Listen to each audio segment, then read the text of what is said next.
Get tradie insurance anywhere, anytime with IMAR Insurance. Head to imar.com.au for an instant quote. Pay the premium online and you're good to go. That's it. Head to imar.com.au today. Get a quote, get covered, get working. They're the tradies, mate. That's IMAR. Ben Hudson's one of the assistant coaches with the Lions. Ben, welcome to AFL Nation. Hello. Yes, have you got us? It's Jared Waitley. You're on the air with us, Ben. G'day, boys. How are you going? It's a bit hard to hear, but I'll do my best. How was your bus trip? Were you delayed by the traffic? Mate, I live on the Gold Coast, so I'm 5 minutes away. But the boys weren't too bad. They got here, just after 6, but it's all good. They were a bit frazzled when they arrived, or were they calm enough? Yeah, no, they're used to it by now. We've had a fair bit of bus trouble in the last couple of weeks, but all good, mate. Gold Coast or Brisbane to Gold Coast on a Friday afternoon can get a bit hectic. I think there's a little bit of a crash, but all boys have arrived safe, and I think the Tigers are here as well. Ben, obviously a difficult week in regards to the loss last week, but another huge opportunity. How have you spoken to the group about the two massive outs being your bookends, Adams at one end and obviously Hipwood at the other? What sort of conversations and what needs to change as a result off the back of those injuries to get the result you want tonight?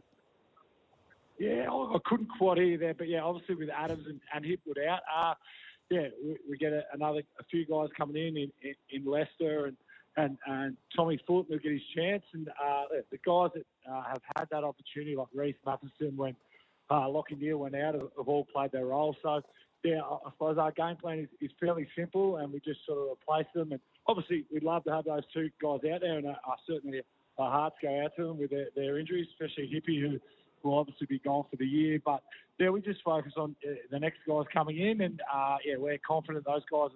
Certainly, Froggy Lester's played 100 or so games. He knows what he's doing, and Tommy Fulton, as you've seen in his short career, he knows how to compete. Hello, Lepper. How you doing, mate?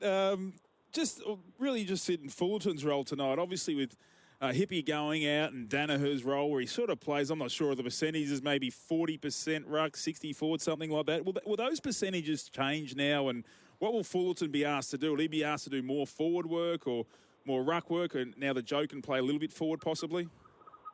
Yeah, I reckon we've got two options there. We can obviously use Joe or Tommy in the ruck, but we'd probably like to keep those three key forwards on there, and Tommy sort of, in essence, replaces Hippie, and we can sort of pick and choose who we want to use in that second ruck role. But obviously, Big Oster's done the lion's share throughout the year. So, to answer that question pretty simply, you probably look to use Big Joey a little bit more forward, seeing how we go. If he needs to get a kick, we put him in the ruck. But, we know that Tommy Fulton just plays his role up forward, but he can certainly create a contest when he's thrown in the ruck.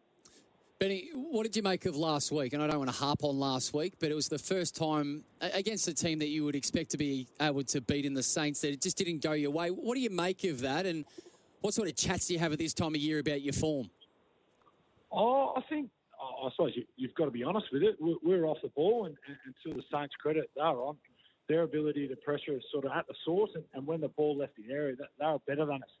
So sort of we addressed it early in the week, and the previous couple of months, that probably hasn't been evident in our game. So we certainly knew St Kilda at their best, and mind you, any team at their best in this comp can roll anyone. So we certainly didn't underestimate them going in.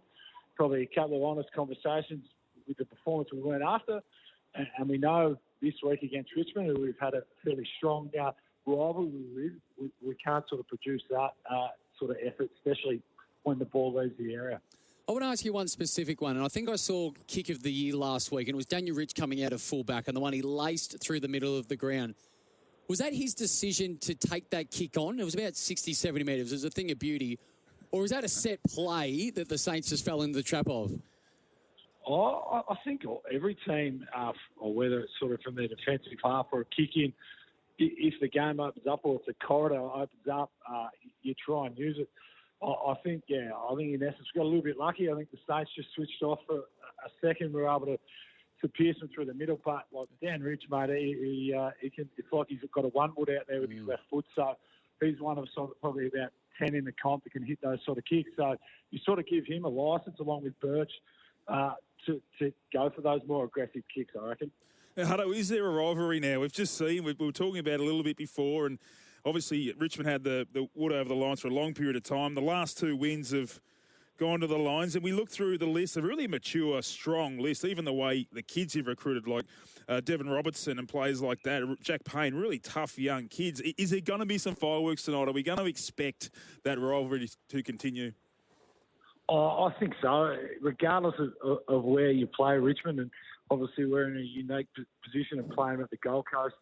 Look, yeah, you go back in the recent history, there have been fiery encounters, and obviously Richmond have been the benchmark for the last 5 or so years, and we're sort of building a bit of a rivalry. We've got a fair bit to catch up on. I think before the last 2 games, I think they'd rolled us 14 times or 15 times in a row. So the record's certainly in their favour, and we just want to continue that. And yeah, no doubt I think they'll be a bit fired up, having sat in a bit of highway traffic from Brisbane to the Gold Coast. So I think they might come up with a little bit of extra venom, and obviously with Jack's 300s, which is a magnificent achievement, they'll certainly look to do him proud. A lot to look forward to. Ben, thanks for your time tonight. Good luck.